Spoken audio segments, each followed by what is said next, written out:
بسم اللہ الرحمن الرحیم۔ جماعت ہفتم کے عزیز طلبہ کرام، السلام علیکم ورحمۃ اللہ وبرکاتہ۔ بیٹا آج ایک دفعہ پھر اردو کی 7ویں کتاب کے ساتھ ہم اور آپ ہم کلام ہیں۔ بیٹا آج ایک دفعہ پھر اردو کی 7ویں کتاب کے ساتھ ہم آپ کے سامنے ہیں۔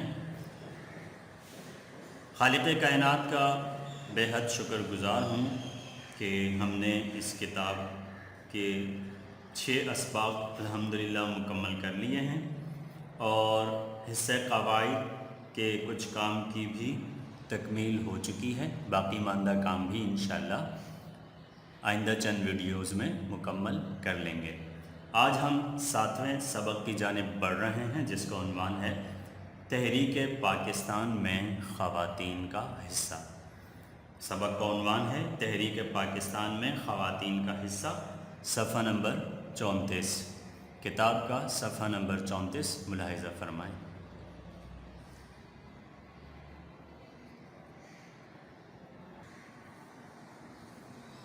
جی بیٹا، اردو کی 7ویں کتاب صفحہ نمبر 34، عنوان تحریک پاکستان میں خواتین کا حصہ اس وقت آپ کی نگاہوں کے سامنے ہے۔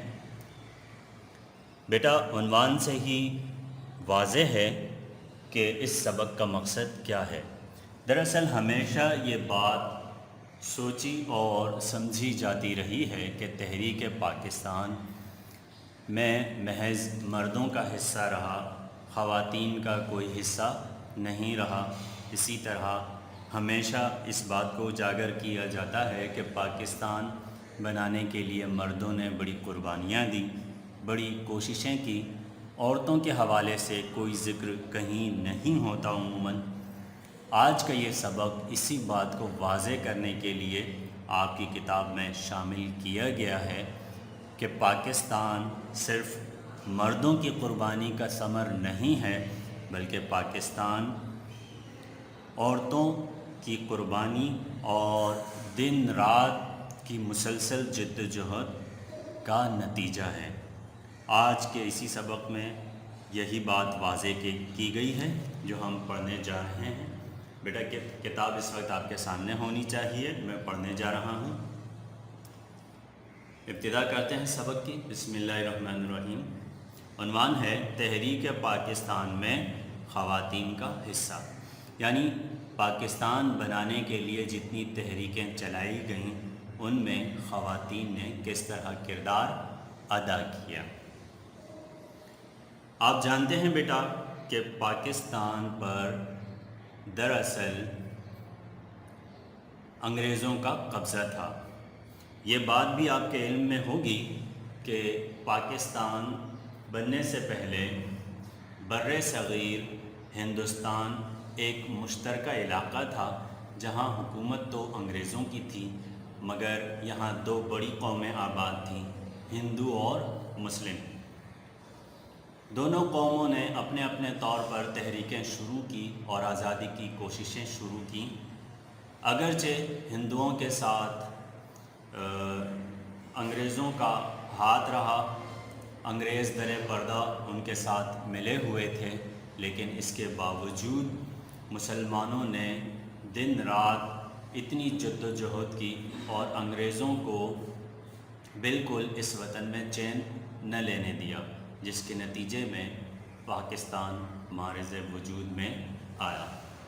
اس سبق میں آج ہم صرف خواتین کے حوالے سے پڑھ رہے ہیں کہ خواتین نے اس حوالے سے کیا کردار ادا کیا۔ تاریخ اس بات کی گواہ یعنی کہ شاہد ہے کہ جس قوم کی خواتین ملکی و ملی ذمہ داریوں میں حصہ نہیں لے سکیں وہ قوم عموماً آزاد زندگی بسر کرنے سے محروم رہی، یعنی عام طور پر جس قوم کی خواتین نے جد و جہد میں حصہ نہیں لیا وہ قوم ناکام ہو گئی۔ قائد اعظم محمد علی جناح رحمۃ اللہ علیہ نے مسلمانوں کے اصرار پر یعنی بار بار کہنے پر، یہ لفظ پیچھے بھی اس سے پہلے گزر چکا ہے، مسلمانوں کے بار بار کہنے پر جب مسلم لیگ کی قیادت سنبھالی تو محسوس کیا، مسلم لیگ تو آپ جانتے ہیں کہ مسلمانوں کی تحریک آزادی کے وقت واحد نمائندہ جماعت تھی۔ قیادت سنبھالی یعنی اس کا انتظام سنبھالا۔ سب سے پہلا لفظ قیادت کسے کہتے ہیں؟ قیادت کہتے ہیں رہنمائی کرنے کو۔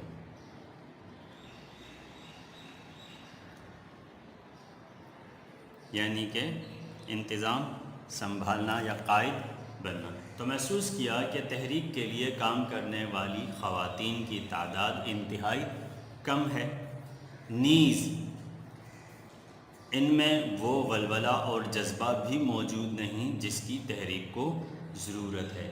نیز یہ لفظ عام طور پر استعمال کیا جاتا ہے جملوں کے درمیان جملوں کو ملانے کے لیے، حرف عطف کے طور پر۔ اس کو ہم اور کے معنی میں لے لیتے ہیں، پھر بھی کے معنی میں بھی یہ استعمال ہوتا ہے۔ نیز ان میں وہ ولولہ اور جذبہ موجود نہیں جس کی تحریک کو ضرورت ہے۔ وہ ولولہ اور جذبہ موجود نہیں یعنی ان میں وہ گرم جوشی اور وہ قابل عمل کردار موجود نہیں جس کی تحریک پاکستان کو ضرورت تھی۔ اس لیے دوسرے کاموں کے علاوہ قائد اعظم محمد علی جناح رحمۃ اللہ علیہ نے اس بات کی طرف بھرپور توجہ دی کہ مردوں کی طرح عورتیں بھی تحریک پاکستان میں بڑھ چڑھ کر حصہ لیں، یعنی تحریک پاکستان میں آگے آگے رہ کر حصہ لیں۔ قائد اعظم محمد علی جناح رحمۃ اللہ علیہ نے سن 1937 عیسوی، کسی بھی سال کو پڑھنے کا طریقہ میں آپ کو بتا رہا ہوں، سن ضرور کہنا چاہیے تاکہ واضح ہو جائے، سال ہے، ٹھیک ہے، سن سال کو کہا جاتا ہے، سن 1937۔ اور یہ جو آپ کو چھوٹی سی علامت نظر آ رہی ہے حمزہ کی، یہ دراصل حمزہ کی نہیں بلکہ عین کی علامت ہے، عیسوی کی علامت، ٹھیک ہے۔ سن 1937 عیسوی میں آل انڈیا مسلم لیگ کے اجلاس منعقدہ لکھنؤ میں تقریر کرتے ہوئے فرمایا، یعنی لکھنؤ میں جو اجلاس منعقد ہوا تھا سن 1937 میں، اس میں فرمایا، میں ہر مرد، عورت اور بچے کو تلقین کرتا ہوں، میں ہر مرد، عورت اور بچے کو تلقین کرتا ہوں کہ وہ سب آل انڈیا مسلم لیگ کے جھنڈے تلے جمع ہو کر اپنے آپ کو منظم کریں اور اپنی صفوں میں اتحاد پیدا کریں۔ اب یہاں دیکھیں بیٹا، مردوں کے ساتھ قائد اعظم رحمۃ اللہ علیہ نے عورتوں کا بھی خصوصی ذکر فرمایا، یعنی ان کی آرزو تھی کہ عورتیں بھی مردوں کے شانہ بشانہ تحریک کے لیے کام کریں۔ اس بات کا عملی نمونہ پیش کرنے کے لیے قائد اعظم رحمۃ اللہ علیہ نے سیاسی امور میں، یعنی سیاسی کاموں میں، امور امر کی جمع ہے، امور جمع ہے، اس کا واحد ہوتا ہے امر، ٹھیک ہے، امر کہتے ہیں کام کو، ٹھیک ہے۔ سیاسی امور میں یعنی سیاسی کاموں میں اپنی بہن فاطمہ جناح رحمۃ اللہ علیہ کو ہمیشہ اپنے ساتھ رکھا۔ آپ جانتے ہیں قائد اعظم رحمۃ اللہ علیہ کی بہن کا نام کیا تھا؟ فاطمہ جناح رحمۃ اللہ علیہ۔ محترمہ فاطمہ جناح نے پاکستان کی تحریک آزادی کے دوران اپنے کردار اور عمل سے یہ ثابت کر دکھایا کہ اگر عورتیں بھی اپنی قومی ذمہ داریاں پوری کرنے کے لیے کام کریں تو پھر قوم ہر قسم کے حالات اور مشکلات کا مقابلہ کر سکتی ہیں۔ محترمہ فاطمہ جناح تحریک پاکستان میں اپنے بھائی محمد علی جناح کے شانہ بشانہ رہیں۔ لفظ کیا ہے؟ شانہ بشانہ رہیں۔ شانہ بشانہ کا مطلب کیا ہے بیٹا؟ شانہ دراصل کہتے ہیں کندھے کو، کسے کہتے ہیں؟ کندھے کو۔ تو شانہ بشانہ یعنی کندھے سے کندھا ملا کر، اس کا مطلب میں یوں واضح کر دیتا ہوں، شانہ بشانہ رہیں یعنی کہ ساتھ ساتھ رہیں، کندھے سے کندھا ملا کر یعنی ساتھ ساتھ رہیں، ہر قدم پر ان کا ساتھ نبھایا، ٹھیک ہے۔ آپ ہر جگہ ہر وقت اپنے بھائی کے سہارے کے طور پر موجود ہوتی تھیں، آپ نے قائد اعظم کو کبھی تنہا نہ چھوڑا۔ اگلے صفحے کی جانب بڑھتے ہیں، صفحہ نمبر 35۔ آپ نے کبھی قائد اعظم رحمۃ اللہ علیہ کو تنہا نہ چھوڑا اور ان کی اخلاقی مدد اور حوصلہ افزائی کرتی رہی۔ یہ قائد کی خواہش تھی، قائد یعنی قائد اعظم محمد علی جناح رحمۃ اللہ علیہ کی خواہش تھی کہ خواتین تحریک پاکستان میں اپنا کردار ادا کریں، اسی لیے انہوں نے اپنی بہن کو بطور مثال ساتھ رکھا۔ اپنی بہن کو اس لیے ساتھ رکھا تاکہ دیگر خواتین بھی ان سے سبق حاصل کریں اور تحریک میں بڑھ چڑھ کر حصہ لیں۔ جب 1930 عیسوی میں پہلی گول میز کانفرنس ہوئی تو وہ قائد کے ساتھ تھی۔ جب 1930 عیسوی میں پہلی باضابطہ کانفرنس ہوئی جس میں تمام تحریک پاکستان کے بڑے بڑے نامور کارکن شامل تھے، تو اس میں محترمہ فاطمہ جناح بھی شامل تھیں۔ آل انڈیا مسلم لیگ کے 1937 عیسوی کے اجلاس میں بھائی کے ساتھ شرکت کی۔ 1938 عیسوی میں مسلم لیگ کی خاتون رکن بن گئی۔ رکن یعنی کہ کارکن بن گئی۔ رکن کسے کہا جاتا ہے بیٹا؟ کارکن کو کہا جاتا ہے۔ یہ اس صفحے کا 5واں حاشیہ ہے، ٹھیک ہے، سبق کا۔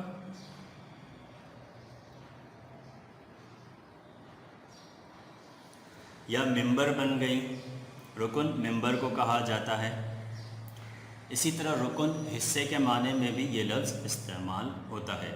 اسی سال یعنی 1938 میں، اسی سال ممبئی میں ہونے والے اجلاس میں آپ نے خواتین کو کل ہند کی بنیاد پر نمائندگی دینے کا مطالبہ کیا۔ لفظ کیا ہے؟ کل۔ یہاں پر پیش کو واضح کر لیجئے بیٹا۔ کل ہند کی بنیاد پر نمائندگی دینے کا مطالبہ کیا۔ کل ہند یعنی کہ مکمل ہندوستان۔ کل کا لفظ آپ جانتے ہیں کس معنی میں استعمال ہوتا ہے؟ جی ہاں، کل کا لفظ دراصل مکمل یا پورے کے معنی میں استعمال ہوتا ہے، یعنی مکمل ہندوستان کی بنیاد پر نمائندگی دینے کا مطالبہ کیا۔ قرارداد پاکستان کے منعقدہ اجلاس میں بھی آپ قائد اعظم رحمۃ اللہ علیہ کے ہمراہ تھیں یعنی کہ ساتھ تھیں۔ آپ کے جذبے اور استقامت کو قوم نے دیکھا کہ وہ اپنے بھائی کے معیار پر پوری اتری اور تحریک پاکستان کو کامیابی کی منزل سے ہمکنار کرنے میں اہم کردار ادا کیا۔ استقامت کسے کہتے ہیں بیٹا؟ استقامت کہتے ہیں کسی بھی بات پر مضبوطی سے قائم رہنا۔ یہاں ہم محض ایک ہی لفظ لکھ رہے ہیں، استقامت، مضبوطی، ٹھیک ہے بیٹا؟ کسی بھی بات پر قائم رہنا، اپنی بات سے نہ ہٹنا۔ تحریک پاکستان کو کامیابی کی منزل سے ہمکنار کرنے میں اہم کردار ادا کیا۔ ہمکنار کرنا یعنی کنارے تک پہنچانا، کنارے تک پہنچانا۔ یہاں ہم اس کا ترجمہ کرتے ہیں پہنچانا یا پہنچنا، ہمکنار ہونا۔ آپ اس کو کاپی میں لکھیں گے، ہمکنار ہونا یعنی کہ پہنچنا، ٹھیک ہے۔ اپنے بھائی کی بیماری میں بھی وہ مسلسل ان کے ساتھ رہیں، وہ اول تا آخر ان کا بازو بنی رہیں۔ قائد اعظم رحمۃ اللہ علیہ نے خواتین سے مسلم لیگ میں شامل ہونے اور اپنی قومی ذمہ داریاں سنبھالنے کی جو اپیل کی، یعنی کہ درخواست کی۔ یہ لفظ پرسوں حصہ قواعد کے تحت بھی میں نے آپ پر واضح کیا تھا کہ درخواست کو اپیل بھی کہا جاتا ہے۔ اپیل یعنی کہ درخواست یا عرضی۔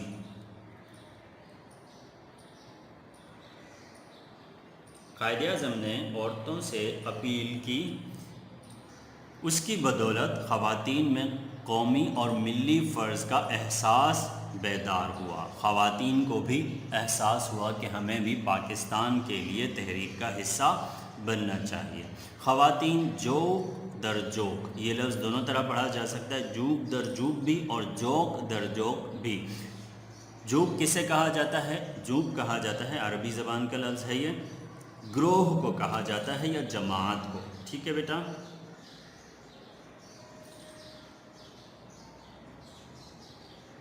گروہ، جسے انگلش میں گروپ کہا جاتا ہے، ٹھیک ہے؟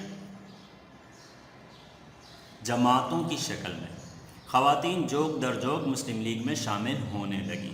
مسلم لیگ میں خواتین کے شامل ہونے کا یہ نتیجہ نکلا کہ گھر گھر مسلم لیگ کا چرچا ہونے لگا۔ چرچا ہندی زبان کا لفظ ہے، اردو میں مستعمل ہے، چرچا شہرت، تشہیر کو کہا جاتا ہے بیٹا، شہرت۔ عورتیں جہاں بھی جمع ہوتیں وہاں مسلم لیگ کا ذکر ضرور ہوتا۔ خواتین کی مسلم لیگ میں شمولیت کی بدولت یعنی کی وجہ سے، شمولیت کی وجہ سے